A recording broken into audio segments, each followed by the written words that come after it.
얘는 이게 치면 안 돼요, 알겠죠? 가방 이렇게. 치면 안. 뒤로. 이게 치면 안 된다. 요정. 알겠어?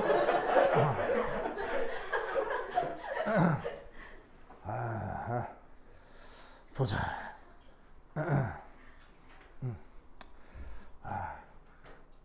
그게 그 선악 개념을 누가 만든 거예요? 유럽 사람들이 만든 거거든요. 동양에는 선악이 있어 없어요? 동양에는 선악이 없어요. 동양은 뭐가 있냐면 선과 불선이 있어요. 선과 불선의 개념이 밖에 없고 유럽 사람들만 선악이 있거든요.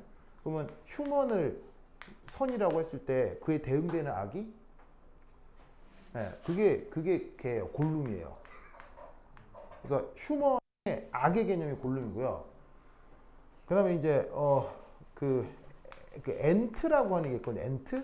엔트가 뭐냐면 개미가 아니고요. 그 나무 요정. 그 반지의 제왕 같은 데 보면 나무 정령이요. 그래서 나무 정령은 선한 건데 얘가 잘못 틀어진 게 이게 트롤이에요. 트롤. 이게 이거거든요. 이거거든요. 이게 뭐냐면 이게 그거예요. 그거. 오크. 그래서 오크도 나무에서 태어나요. 오크의 번식은 나무에서 태어나거든요. 그게 이제 나무가 악의 형태로 태어난 게 오크예요. 그 다음에 이제 요정 하는 게 그게 뭐야? 엘프잖아, 엘프. 엘프가 잘못 태어난 게 그게 트롤이에요. 알겠죠? 그렇다면 쟤는 뭐에 가까우냐는 거죠. 뭐 귀가 뾰족하진 않잖아요. 이게 무슨 말이냐? 예를 들면 왜 되게 예쁘고 잘생긴 이런 사람들 보고 뭐 엘프녀 뭐 이런 말 쓰잖아요. 근데 쟤한테 그런 말을 쓰기는 이게 막 뭐 이게 무슨 말이냐? 그러니까 뭐에 더 가까울 것 같다? 네. 그래서 건우는 뭐에 더 가까울 것 같으냐? 이런 얘기 처음 들어봤죠? 네, 처음 들어봤죠. 이게 서양 사람들이 이렇게 만든 개념이에요. 만든 개념인데 하여튼 그렇다.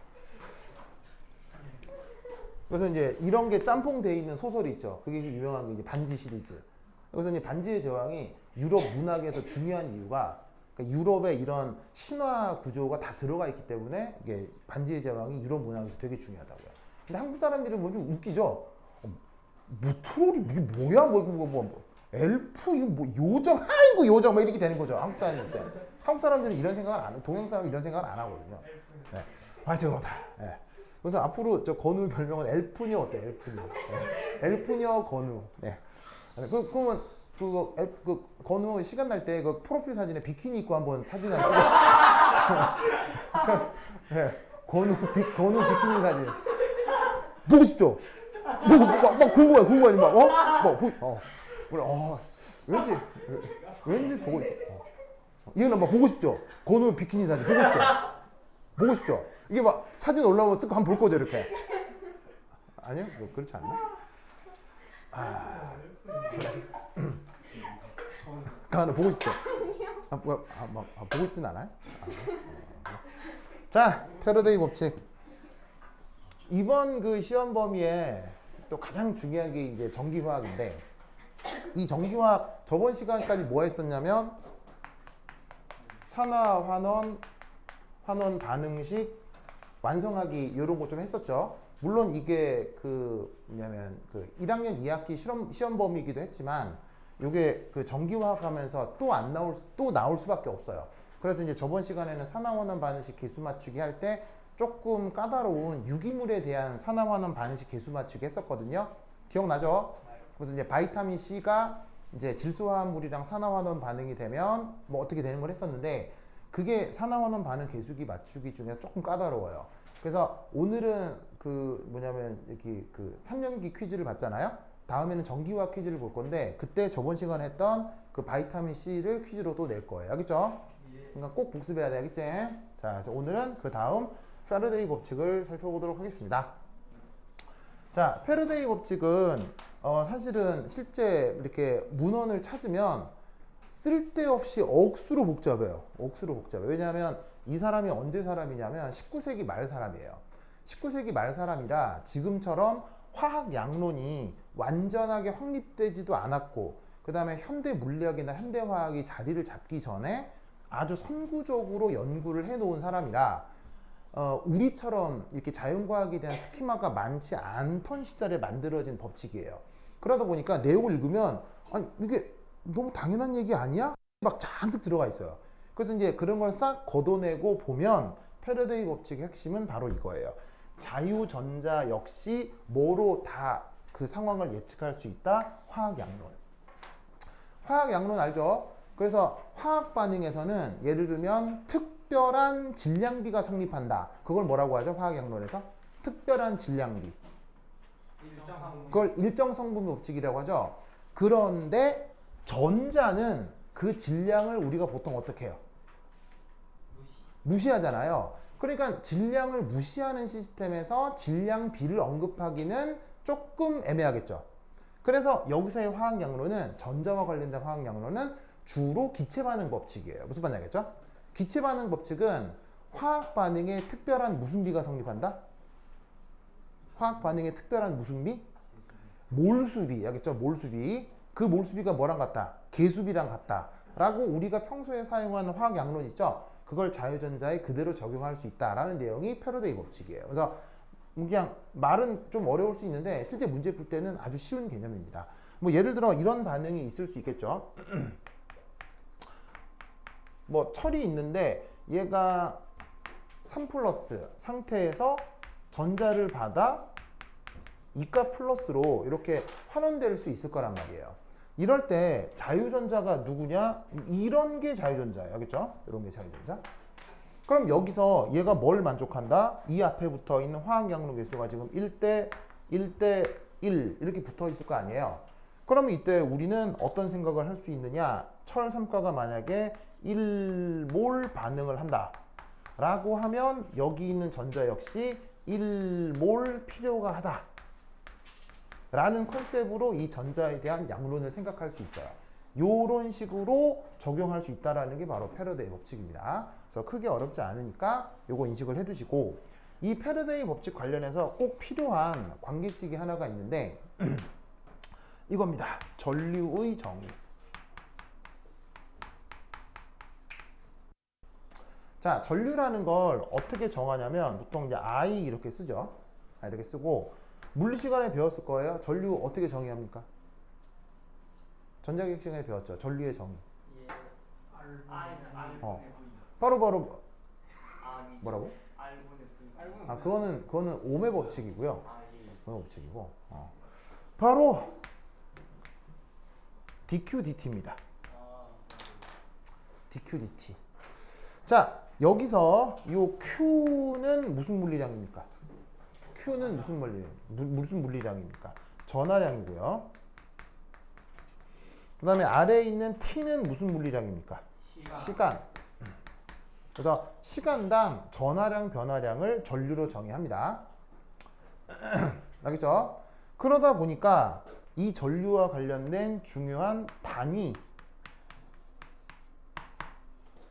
전류의 기본 단위가 뭐죠? 전류의 기본 단위. 암페어죠. 그럼 암페어를 어떻게 정의하느냐? 전하량의 기본 단위가 뭐죠? 쿨롱이죠. 1 쿨롱. 그 다음에 시간의 기본 단위가 뭡니까? 1 세크. 기억하시죠? 기억하죠? 그 다음 앞에서 저번 시간에 했었는데 기억 날라가면 모르겠네요. 전자 1몰 전하량 크기가 뭐였죠? 1.62 곱하기 1.60을 곱하기 시험하실 전자 1몰 전하량 크기 곱하기 를 이름을 뭐라고 했어요? 전자 1몰의 크기의 이름을 페러데이. 이게 바로 패러데이 상수라고 했었죠?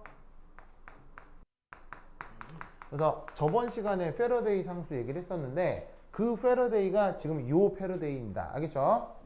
그래서 저 패러데이 상수가 전자 1몰의 전하량 크기인데 어떻게 정의된다고 했냐면 E 곱하기 NA 라고 했었죠? 그래서 E가 뭐였어요? E? 1.60. 전자 한 개의 전하량이죠? 전자 한 개의 전하량의 크기가 되랴? 지금 건우가 아니지. 우리 그거 뭐냐? 무슨 저기 있는 트롤 엘 아니 뭐냐? 트롤 엘프녀가 아닌가? 엘프녀가 트롤짓 하네 이런 거. 어쨌건 이제 저 방금 우리 엘프녀께서 얘기했듯이 여기에 있는 이 전자 전하량의 크기는 1.6 곱하기 10의 마이너스 19승 쿨럼입니다. 그래서 여기에 있는 요 값이 이 정도에 해당하고요. 그 다음 야보가드로 수는 대충 값이 어느 정도입니까? 야보가드로 수는 6.02 곱하기 10의 23승 정도 된다고 했죠. 그리고 야보가드로 수의 단위는 몰의 역수라고 했어요. 그래서 아보가드로 수가 단위가 몰의 역수가 된다는 거 꼭 기억하시고, 그러면 이 앞에 숫자고 이 뒤에 숫자고 곱하면 될 거 아니야. 곱하기를 하면 뭐가 되느냐? 바로 그 유명한 96485가 되는 겁니다. 그리고 단위는 어떻게 돼? 쿨롱 퍼 몰. 그래서 이것의 의미가 뭐다? 전자 1몰의 전하량 96485 쿨롱. 알겠죠? 엄청 나와요. 엄청. 외울 필요는 없는데 필요하면 문제에서 주는데 문제 많이 풀면 자연스럽게 암기가 됩니다. 아주 유명한 거니까 꼭 기억하시고. 자, 그러면 이렇게 화학 양론을 따른다라고 했는데 어떤 식으로 따르는지 예시를 한번 살펴보도록 하겠습니다. 자, 그래서 내 책 어디 갔어? 자, 그래서 이제 거기 보시면 문제가 하나 달려있죠. 연습 문제 10이라고. 찾았습니까? 예. 이런 타입의 문제가 가장 많이 나오는 전기화학 문제입니다. 연습 문제 10. 찾았죠? 자, 연습 문제 10 한번 트라이 봅니다. 내 칠판에 쓰는 동안. 시작!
오케이.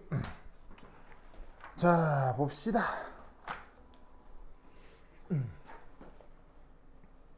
자, 여기 보시면 어떤 말이 하나가 나오냐면 그 fuel cell이라는 말이 나옵니다. 우리말 번역 뭐죠? 우리말 번역 연료전지. 최근 굉장히 연구가 활발히 진행되고 있고 산업화를 막 하려고 하고 있는 주제 중에 하나죠. 그래서 굉장히 최근에 중요한 연구 주제이기 때문에 각종 입시에서도 되게 많이 다뤄집니다. 잘 알아두셔야 되는데 퓨얼셀이 뭔지는 나중에 얘기를 하도록 하고, 그 퓨얼셀에서 절대로 빠질 수 없는 핵심 반응, 바로 산소의 환원 반응이 퓨얼셀에서 가장 중요한 핵심 반응 중에 하나입니다. 알겠죠? 자, 그러면 환원이란 말을 나왔는데요. 환원은 전자를 받는 거예요? 전자를 잃는 거예요? 환원은 전자를 얻어내는 거죠. 그래서 그 반응식이 문제에 이렇게 뚜시 주어져 있습니다. 그래서 지금 자유전자가 왼쪽에 있어요? 오른쪽에 있어요? 왼쪽에 그려져 있죠. 이 말이 이 물질들이 전자를 내어놓는다는 얘기예요? 전자를 받는다는 얘기예요? 전자를 받으니까 이게 전형적인 환원 반응식이 된다 이런 말이죠. 아시겠죠? 자, 그리고 여러분 얘기했지만 산화냐 환원이냐의 가장 결정적 증거는 뭐예요? 산화수의 변화죠. 그럼 여기서 산화수가 어떻게 변하죠? 자, 산소 산화수 얼마입니까? 네, 호돈수 물질은 0이라고 했죠. 자, 그런데 H2O 상태에서 산소 산화수는 2 마이너스죠. 그러면 여기서 알 수 있는 건 바로 0가에서 2 마이너스로 산화수가 증가했어요, 감소했어요? 줄었죠. 0에서 2 마이너스가 되는 건 작아지는 거죠. 이것이 바로 누구의 결정적 증거? 환원. 그래서 나중에 휘얼셀 공부하고 하면 내가 막 이 반응식 외워라 막 이렇게 얘기를 할 거거든요. 그래서 이 반응식 자체가 외워야 될 정도로 굉장히 중요한 반응식인데 뭐 여하튼 그건 나중에 얘기를 해보도록 하고 이 문제에서는 어떻게 되어 있느냐, 바로 얘가 1시간 안에 0.8mmol 반응을 하고 있다는 말이 나오고 있어요. 그죠? 그럴 때 이런 식의 자유전자가 어쨌건 공급이 되고 있는 거 아니에요. 그죠? 그러면 그 전자의 공급을 누구의 형태로? 이렇게 전류의 형태로 자유전자가 제공이 되고 있을 거란 말이에요. 그래서 이 자유전자의 공급만큼 이때 흘려준 전류, 이게 얼마나 될지 한번 생각을 해보자 이런 말인 거죠. 무슨 말 알겠죠? 여기서 좋아.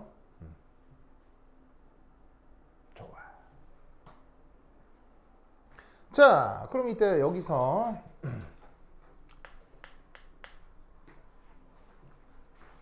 자, 첫 번째 NO2 Ne- 여기에 델타라고 써줍시다. 자, 뭐냐면 N은 몰수를 뜻하고요. 델타는 변화량이라고 생각을 합시다. 그러면 산소의 몰수 변화량과 전자의 몰수 변화량을 얘기를 하는 건데 앞에 화학양로 개수가 몇 대 몇이에요? 1대 4대 4 이렇게 되어 있잖아요. 그럼 얘 1몰 반응할 때 몇 몰 반응한다는 얘기예요? 4몰 반응한다는 얘기죠. 그럼 이때 여기에서 이 전자의 몰수는 여기에 있는 산소 몰수의 몇 배가 된다는 얘기겠어요? 바로 4배가 된다는 얘기겠죠. 뭐 뜻인지 아시겠죠? 그래서 지금 1시간 동안에 0.8mmol 반응한다고 했는데 그렇다면 이때 필요한 전자는 여기 4배가 될 거라 이런 얘기죠. 무슨 말 알겠죠? 그렇다면 이때 여기서 이 사용된 전자의 총 전하량. 자, 사용된 전자의 총 전하량 Q라고 합시다. 그럼 그건 어떻게 표기를 해주면 되겠어요? 바로 이게 공급된 전자의 몰수잖아요.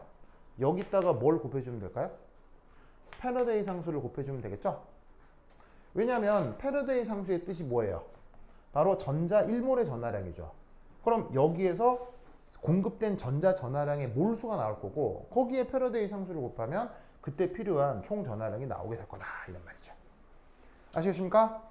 그러면 마지막으로 이때의 전류는 어떻게 표현해 주시면 되겠어요? 바로 여기 이 전하량을 그때 걸린 시간으로 나누어 주면 되겠죠? 그럼 여기에 자, 전하량 얼마야? 이거잖아. 패러데이 상수의 전자 몰수 변화의 시간 변화인 거죠. 이 아래쪽에 있는 건 시간 변화고요. 자, 근데 전자 몰수 변화는 뭐랑 똑같죠? 전자의 몰수 변화는 여기에 있는 산소 몰수 변화의 4배인 거죠. 그럼 얘 여기 집어넣으면 어떻게 되겠어요? 패러데이 상수의 4배의 저기에 있는 산소 몰수 변화를 그때의 시간 변화로 나누어주면 되겠죠. 되십니까? 됐죠? 이때 여기에 있는 이만큼 이게 누가 되는 거예요? 그게 요거란 얘기죠. 아십니까? 그래서 문제에서 1시간 동안 이만큼 반응한다고 했죠? 그럼 얘를 그대로 집어넣어. 그러면 어떻게 되느냐? 패러데이 상수 값이 얼마죠? 패러데이 상수 값이 96485 단위는 콜롬 퍼 몰.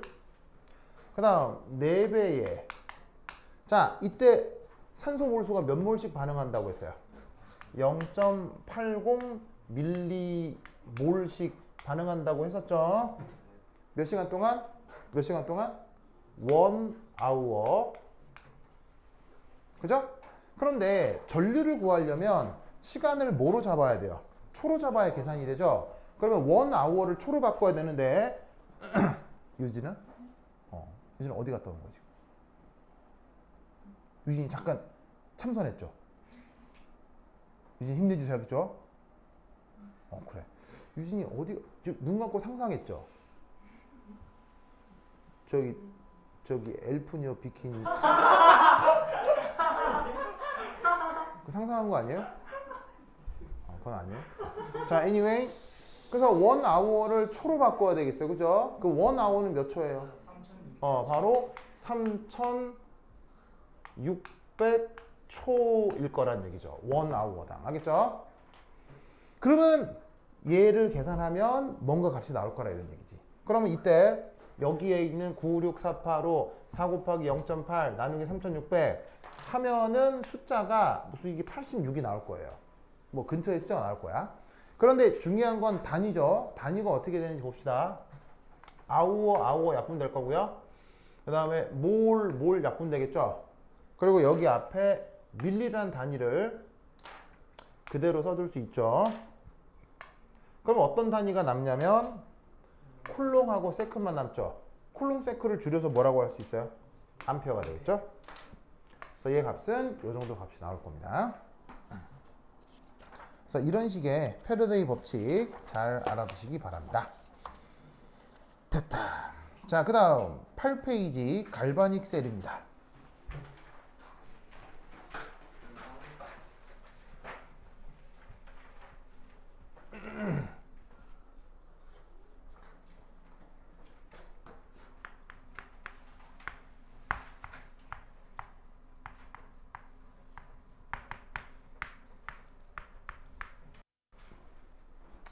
자, 갈바닉 셀이라는 말이 있는데 갈바닉 셀은 그 이탈리아 화학자인 걸로 이탈리아 사람인 걸로 알고 있는데 19세기 말에 갈반이라고 하는 화학자가 있었거든요. 그래서 그 사람 이름을 따서 뒤에 이제 IC 이렇게 붙여가지고는 이제 형용사형 전미사를 붙여서 이 뭐냐면 그 사람이 만든 타입의 배터리라는 뜻으로 갈바닉 셀 이런 이름을 쓰는 거예요. 무슨 말인지 알겠죠? 자, 이 갈바닉 셀은 뭐냐면 그 물질들의 자발적인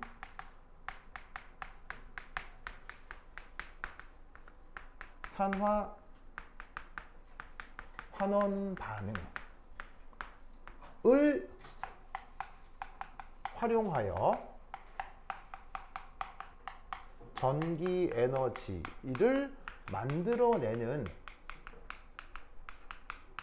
배터리를 갈바닉 셀이라고 합니다. 자, 이때 단어 공부 조금 해볼 텐데요. 산화 영어로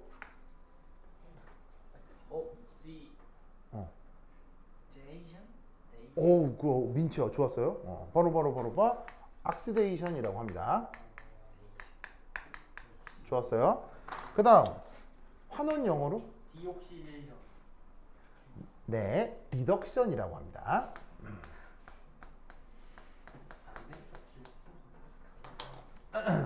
자, 그 산화와 환원은 따로따로 일어날 수 있다고 했습니까? 무조건 동시에 진행된다고 했습니까? 무조건 동시에 진행된다고 했죠? 그래서 저 항상 동시에 진행되는 산화 환원 반응 덕에 우리말로도 산화 환원 반응 이렇게 붙여 쓰잖아요. 그래서 영어로도 붙여 쓰는데 그러면 붙여서 반응을 하면 악시데이션, 리덕션, 리액션 이렇게 될 거 아니에요. 그러면 이게 음절이 너무 많죠. 말이 너무 길잖아. 그럴 경우에 사람들은 줄임말을 만들지.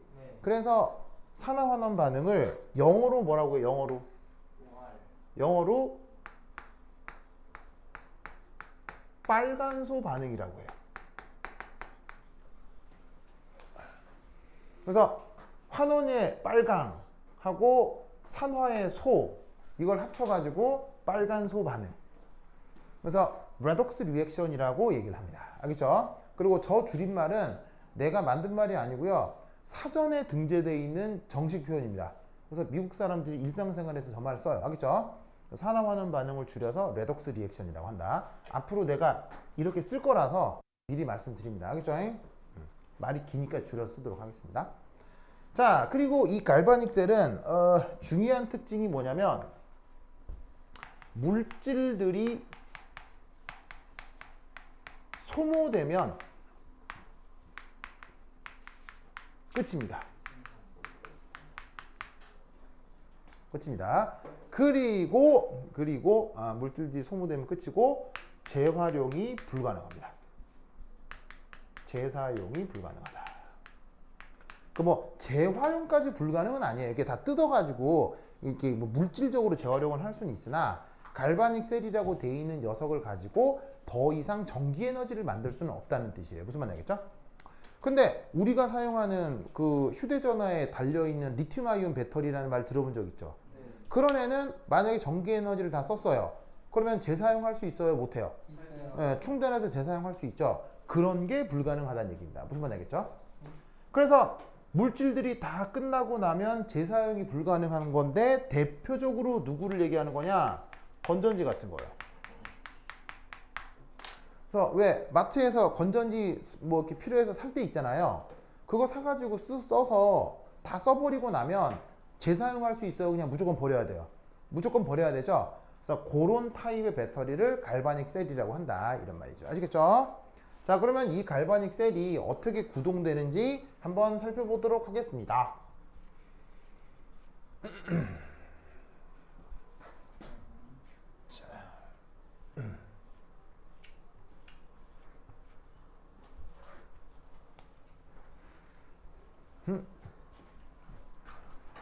자, 갈바닉 셀의 첫 번째 예시 2.1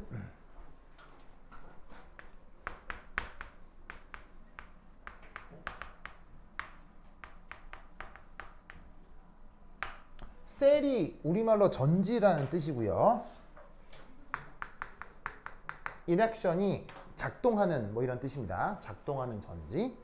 자, 예를 하나 들어볼 텐데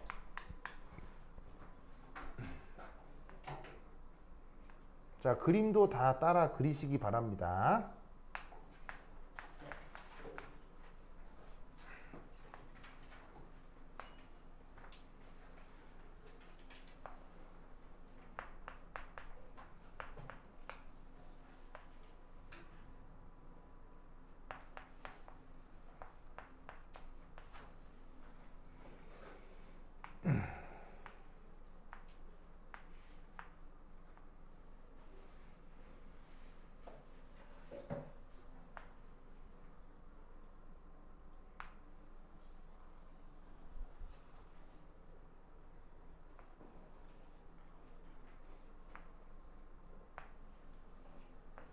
오케이. 자, 저렇게 씁니다.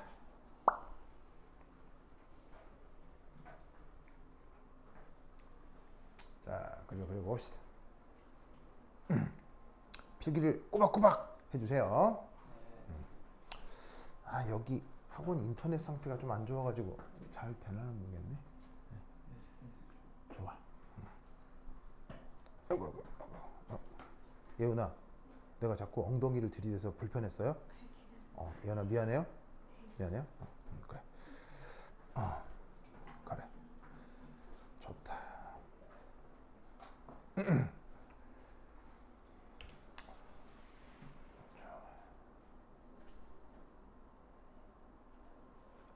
영재 잘 적고 있어요? 네. 영수 잘 있어요? 아마도. 그래요. 그 영수 동생 본 적 있어요?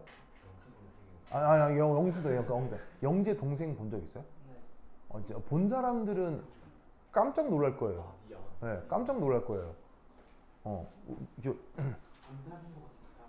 네, 뭐냐면, 그러니까 이게 뭐냐면 이게 얼굴이 당연히 닮은 점이 있을 수밖에 없겠죠. 이게 뭐냐면 뭐냐면 같은 부모님으로부터 나왔는데 눈매나 이게 약간 닮은 게 있는데 전혀 안 달라 보이는 이유가 있어요. 여러분 영재 보면은 상상이 안 될 텐데요. 영수 제 동생 있잖아요. 피지컬 괴물이에요. 피지컬 그렇게 되지 않니? 이만해요. 이만해. 근데 그럼 살이 찐 게 아니고요.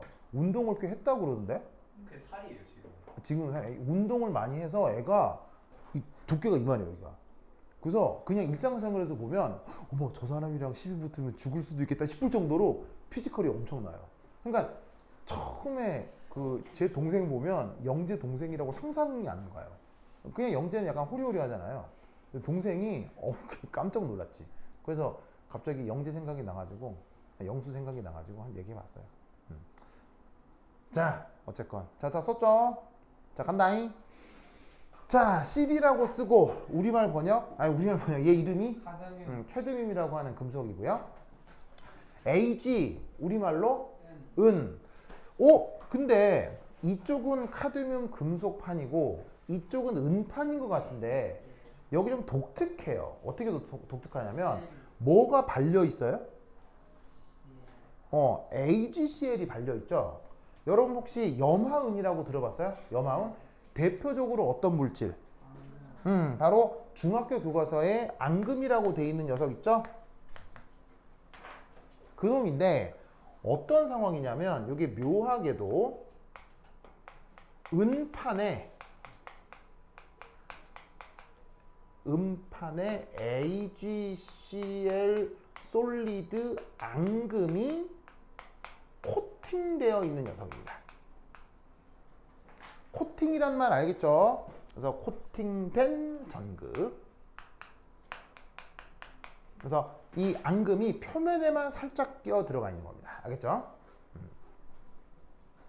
자, 그럼 이제 여기서 이제 어떤 분석을 해야 되느냐? 우선 첫 번째 1. 여러분 혹시 이런 말 들어본 적 있어요? 금속의 이온화 경향성. 이런 말 들어본 적 있습니까? 그래서 아마 여러분들이 뭐 영재고나 과학고 준비 과정에서 뭐 크크카나마 아라철리 준학수 뭐 이렇게 외웠던 적 있을 거예요. 예. 그럼 이제 굳이 그걸 외워야 하느냐라고 묻는다면 현 교육과정, 그러니까 이제 이 교육과정은 영재고 과학고 말고 일반 공교육 교육과정을 뜻해요. 그래서 이 교육과정 개편안을 통해서 최근 교육부에서는 이 금속의 이온화 경향성을 외우지 않아도 안 외워도 풀 수 있게 문제를 내는 걸 지향하고 있어요. 그래서 사실은 요즘 수능 문제 같은 걸 보면 외울 필요가 없어요. 안 외워도 풀 수 있게 문제 힌트를 줍니다. 그리고 일반학 이상의 과정에서도 굳이 외우실 필요가 없어요. 외울 필요 없이 대신할 수 있는 데이터를 다 제시를 합니다. 그래서 외울 필요는 없으나 세상의 모든 지식을 외워놓으면 그래도 편리해요, 불편해요? 모든 지식은 외워놓으면 편해요. 알겠죠? 그래서 얘를 다 외울 필요는 없으나 요것만 하나 알아두도록 합시다.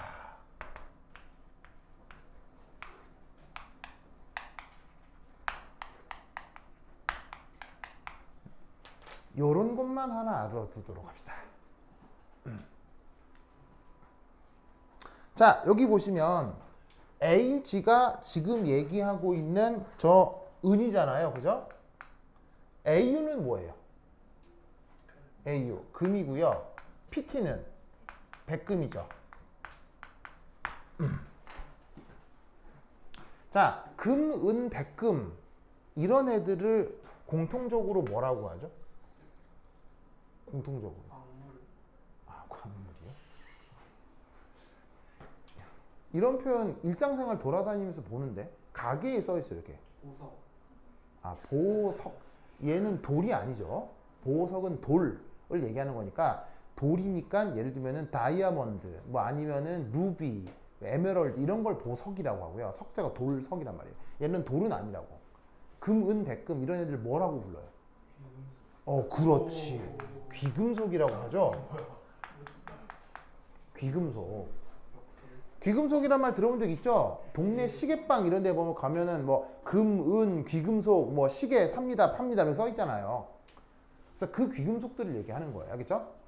자, 여러분, 귀금속이 되려면 두 가지 특징이 필요해요. 귀금속이 되려면 두 가지 조건이 필요해요. 어떤 조건이 필요할까요? 금속이고 희소해야 해. 첫 번째, 희소해야 합니다. 희소하다는 말은 우리 자연계에 많다는 얘기입니까? 적다는 얘기입니까? 아주 적어야 됩니다. 그래서 희소해야 됩니다. 그런데 두 번째 조건도 필요해요. 어떤 조건? 오래 금속이어야 돼. 오래 유지돼. 이거를 산화가 잘 안 된다. 이거를 경제학 용어로는 환금성이라고 합니다. 예? 경제학 용어로는 환금성을 가져야 합니다. 진짜 일단 자, 한자말 그대로 해석을 하면 환자는 교환, 금자는 여기서는 돈이란 뜻이에요. 돈, 알겠죠? 그래서 언제든 돈으로 교환할 수 있는 성격. 경제학 용어로 그걸 환금성이라고 하거든요. 그러면 환금성을 경제학적으로 가지려면 화학적으로 어때야 할까요? 화학적으로 안전. 바로 반응성이 아주 작아야 됩니다. 자, 왜냐하면 여러분 희소한 것 중에 금보다 비싼 물질이 있을까 없을까요? 비싼 금속. 다이아. 그건 금속이 아니라고 했죠. 금속 중에 금보다 희소해서 비싼 애들 있을까 없을까요? 천지백갈이 많습니다. 천지백갈입니다. 대표적으로 뭐 우라늄 이런 거요. 우라늄. 그러면 여러분 우라늄으로 반지 만들면 어떻게 돼요? 우라늄 반지. 그럼 반지 만들면 그 우라늄 반지에서 막 방사능 나올 거 아니에요. 그럼 막 방사능 나와가지고 손가락에 써가지고 손가락 툭 떨어진단 말이에요. 무슨 말인지 알겠어요? 그러면 그런 거는 희소하고 비싸죠. 희소하고 비싸지만 귀금속이라고 할 수 있어요? 못해요? 못한 거죠. 그리고 걔 같은 경우는 그 양이 항상 일정하게 유지되어 자꾸 분해돼서 없어져요. 분해돼서 없어져 버리면 이런 애는 황금성이 있겠어요? 황금성이 없겠어요? 황금성이라는 게 뭐냐면요. 내가 재산 가치를 가지고 집에 쌓아둘 수 있다라는 성격이 황금성인 거예요. 즉 내가 물건을 샀는데 이 물건을 사가지고는 내가 이 재산 가치를 갖도록 집에 쌓아놔야지 그게 황금성인 거예요. 그런데 반응할 수 있는 물질들은 집에 쌓아놓으면 어떻게 되겠어요? 뭐 알아서 없어질 거 아니에요. 그럼 그건 재산으로서의 가치가 있어요? 없어요? 없죠. 무슨 말인지 알겠어요? 그러니까 귀금속이 되려면 이 두 개의 성격을 항상 만족해야 된다 이런 말이죠. 무슨 말인지 알겠죠? 그래서 희소하고 황금성을 가지고 그 희소하고 황금성을 가지는 녀석들이 대표적으로 우리가 귀금속들이라고 하는 거예요. 그럼 얘네들은 굳이 이온화 경향성을 돌돌돌 외우지 않더라도 기본적으로 그렇지 않은 금속에 비해서는 반응성이 크다 작다 무조건 작은 거예요. 알겠죠? 그러니까 금은 대금이 나오면 이쪽이 반응을 잘 안 하는 쪽, 반대쪽이 상대적으로 반응을 더 잘하는 쪽이라고 무조건 확신하면 된다고요. 그래서 시험 문제도 어떻게 내냐면 한쪽이 무조건 귀금속이에요. 무슨 말인지 한쪽이 무조건 금, 은, 백금 뭐 이런 것들이고 반대쪽이 아닌 걸 걸어요. 그럼 108백숙 이쪽에서 반응하고 이쪽에서 반응 잘 안 하고 무슨 말인지 알겠죠? 그래서 요즘은 그 전지 문제가 항상 그런 식으로 세팅된다라는 걸 꼭 기억하시기 바랍니다. 알겠죠? 알겠죠? 그래서 왜 그 비싼 한정판 운동화 사는 애들 있죠? 스니커즈. 그리고 막 무슨 뭐 몇 년도에 출시된 뭘 안에 하면서 막 뭐 몇백만 원 넘어서 몇천만 원에 몇억 원씩 하는 그런 운동화들 있잖아요. 그런 거 사는 사람들은 뭐다? 진짜 바보 병신 쪼다들인 거예요. 왠지 아세요? 왠지 아세요? 스니커즈는 황금성이 없어요. 황금성이 없어요. 왜 황금성이 없죠? 반응성이 있어서 그래요. 스니커즈는 반응해요. 분해된다고요. 디그로데이션 된다고요. 뭐냐면 이렇게 운동화가 있잖아요. 운동화 밑에 뭐로 돼 있어요? 고무로 돼 있죠. 고무나 플라스틱으로 돼 있잖아요. 아쉽게도 고무와 플라스틱은 아직 인간의 기술로는 반응을 하는 걸 멈출 수가 없습니다. 뭔 말이냐면 고무나 플라스틱은요 시간이 오래 지나잖아요. 누구랑 반응해? 산소랑 반응합니다. 왜냐하면 산소가 이렇게 라디칼을 갖거든요. 그럼 산소의 라디칼이랑 반응해서 이 고무가 점점점 반응을 해가지고는 경화성 수지로 바뀝니다. 그러면 고무나 플라스틱은 약간 몰랑몰랑한 성격이 있어야 되잖아요. 네. 근데 산소랑 반응을 해버리면 얘가 딱딱해져요. 그러면 신고 걸어다니면 어떻게 된다? 부슬부슬 부서집니다. 부슬부슬 부서집니다. 어디서 한전파 운동화랍시고 2천만 원짜리 산 다음에 한 15년 둔 상태에서 걸어다니면 밑창 다 떨어져 나갑니다. 무슨 말인지 알겠어요? 그러니까 운동화는 싸구려 사서 신고 버리는 거지 몇백만 원씩 주고 사는 제 병신 쪼다입니다. 병신 쪼다. 무슨 말인지 알겠죠? 네. 그런데 절대 헛돈 쓰지 마세요. 알겠죠? 그 돈 있으면 차라리 뭘 사라고? 금 사세요. 금. 금 사세요. 왜냐하면 여기서 또 하나의 팁 드릴까요? 또 하나의 팁. 여러분 생일 때 부모님들한테 생일 선물 받을 수도 있죠. 그때 엄마나 아빠가 혹시 야, 너 이번 생일에 뭐 받고 싶어? 이런 말 들어본 적 있죠. 그럴 때 여러분 보통 뭐 사달라고 하세요? 돈 달라고 할 때도 있고 뭐 아이패드 사주세요. 뭐 아니면은 이렇게 애플워치 사주 이런 거 하잖아. 이때 선물로 받으면 제일 좋은 게 뭔지 알아요? 금이에요. 뭐냐면 엄마 현금 주세요 보다는 엄마 나 금 사주세요 그래봐요. 그럼 엄마가 깜짝 놀라실걸요? 왜냐하면 여러분 현금도 가치가 변해요 안 변해요? 변하잖아요. 지금 10만 원 받는 게 여러분 20년 후에 10만 원이 여러분들한테는 큰 의미가 있을까요? 없다니까요. 그리고 지금 만약에 최신형 아이폰을 사도요 3년만 지나봐 옛날 거 되지. 그런데 금은 가치가 변해요 안 변해요? 안 변하고 명목상 가격도 어떻게 돼요? 계속 올라가죠. 내가 여러분 할 때는 금 한 돈이 10만 원 했거든요. 내가 여러분 할 때는 금 한 돈이 10만 원도 안 하고 7만 원 8만 원 이랬었어요. 근데 요즘 금 한 돈이 40만 원 넘거든요. 무슨 말인지 알겠어요? 그럼 예를 들어서 여러분 생일 때마다 엄마한테 금 사달라고 해봐요. 그러면 엄마가 너 왜 금 사달라고 하니? 그러니까 아마 다른 거 사봤자 어차피 다 부서지고 망가지고 뭐 가격도 떨어지는데 그냥 금 사서 내가 나중에 필요할 때 쓰려고요 라고 하면 엄마나 아빠가 깜짝 놀라시겠죠. 어머 얘 봐라 이럴 거 아니에요. 그럼 엄마가 생일 선물로 여러분들한테 금 사주는데 뭐 반돈 사주시겠어요? 얼마 사주겠어요? 한 돈 산다니까요. 여러분 생각해봐.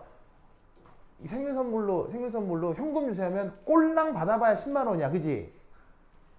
아니야 더 주세요? 꼴랑 받아봐야 10만 원이잖아. 그래 안 그래? 겨우 그 정도지 그지? 근데 금 사주세요 하면 한 돈 사주신다니까? 기특해서? 그럼 이미 거기서 훨씬 비싸지. 그런 식으로 매년 모아. 알겠어요? 매년 한 돈, 두 돈 모아. 그러면 여러분 그런 식으로 모았다가 대학 갈 때쯤에 한 5돈만 모여도 얼마야? 200만 원 넘는다고. 아니 5돈만 모여도 200만 원, 300만 원 되는 거야. 그거 들고 있다가 나중에 진짜 쓰고 싶을 때 그거 바꿔서 쓰면 돼. 그러니까 무슨 말이냐면 10만 원은 큰 가치가 아니지만 100만 원, 200만 원부터는 할 수 있는 게 훨씬 더 많아진다고. 그러니까 나중에 누가 너 선물 뭐 필요할 때 민지야 뭐라고 얘기하라고? 금. 알겠죠? 아이패드, 아이폰, 뭐 스니커즈 아무런 쓰잘데기가 없어 하겠어요? 아무 쓰잘데기가 없어. 하여튼 이거 인생의 팁. 얘는 어때요? 내 말 틀린 것 같아요. 괜찮죠? 괜찮죠? 한비 어때요? 금 어때요? 괜찮죠? 그렇죠? 그렇지. 나중에 남자친구가 생겨도 생일 선물로 뭐 받고 싶어? 뭐라고 대답해? 그렇지. 무슨 말인지 알겠어요? 남자친구가 생겨도 예를 들면 뭐 쓰잘데기 없이 신발 사줘, 옷 사줘 다 필요 없다니까. 옷도 다 주셔서 나중엔. 한비야 그렇지 않아요? 그죠? 네. 그러니까 선물 사달라고 하면 금이 최고야. 뭐 초콜릿 썩어 무슨 말이야? 그거 안 돼. 알겠죠? 하여튼 그렇다. 그래. 그리고 금은 그 엘프 사회에서도 이렇게 거래가 돼. 금은 엘프 사회나 오크 사회에도 다 금이 황금성이 있어. 무슨 말인지 알겠죠? 하여튼 그렇다. 자, 그래서 금손의 이온화 경향성 카드뮴에 비해서 은이 더 작다. 알겠죠? 그러면 이때 여기서 우리는 이제 뭘 할 수 있느냐? 첫 번째 바로 이 반쪽 반응식을 결정할 수 있습니다.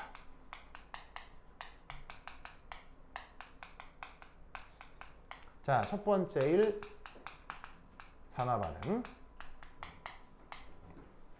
그러면 둘 중에 어디가 반응성이 더 크다고요? 카드뮴이 반응성이 더 크다고 했으니까 이 카드뮴이 산화 반응을 해야 되겠죠? 자, 산화는 전자를 잃는 거예요? 전자를 얻는 거예요?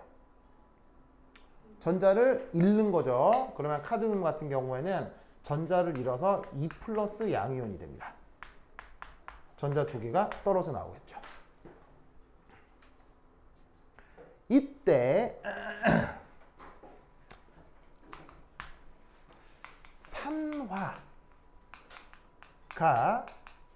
일어나는 전극을 우리말로는 산화전극, 영어로는 에노드라고 합니다. 그래서 지금 여기에 있는 이 캐드뮴 쪽이 에노드가 된다는 얘기예요. 알겠죠?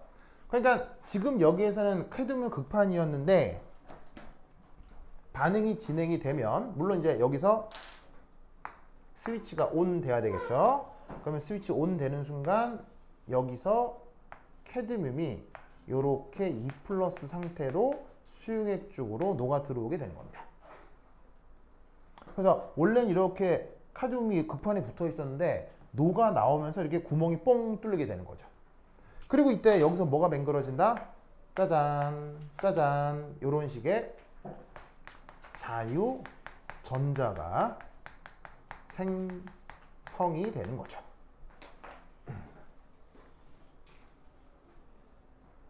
알겠죠? 그러면 당연히 여기서 지금의 경우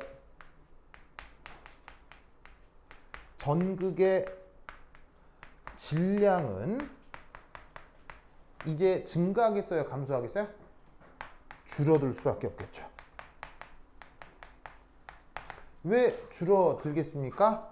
카드뮴 2 플러스가 녹아 나오니까 이렇게 구멍이 뻥뻥 뚫리게 된다고요. 그래서 반응 전에 비해서 카드뮴 판의 질량은 계속 감소하게 될 것이다. 됐죠? 됐죠? 그렇죠? 자, 그렇다면 이때 두 번째 2, 그 다음 3. 이런 식으로 자유전자를 만들어내는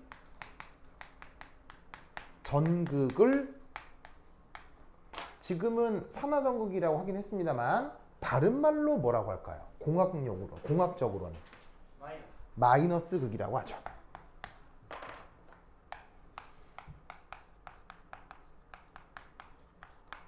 그래서 지금 여기에 있는 카드뮴이 공학적으로는 마이너스 극이 되는 겁니다. 물리 시간에 얘기하는 플러스 극, 마이너스 극 있죠? 그거를 얘기하는 겁니다. 그래서 이 배터리에서는 에노드, 산화 반응이 일어나는 에노드가 항상 마이너스가 됩니다. 배터리에서는. 알겠죠? 자, 그러면 그 다음 어떻게 되느냐? 이 에노드에서 만들어진 자유전자가 자, 그 다음 어떻게 되겠어요? 외부 회로 이동을 하겠죠. 1, 2, 3, 4라고 합시다. 이동하고 어디에 도착하겠어요? 반대쪽인 그게 도착하겠네요. 그래서 여기에 이 자유전자가 스위치 온 상태에서 이렇게 따라가서 반대쪽 전극까지 이렇게 도달하게 될 겁니다. 그러면 이 반대쪽 전극에서 이제 무슨 반응이 진행돼야 돼요? 여기서 산화가 됐으니까 여기서 뭔가 환원 비슷한 뭐 어쩌고 저쩌고 돼야 될 거 아니야. 그 환원 반응이 여기서 어떻게 진행되겠느냐 부터 한 10분 쉬었도록 하겠습니다. 화장실 갔다 오세요.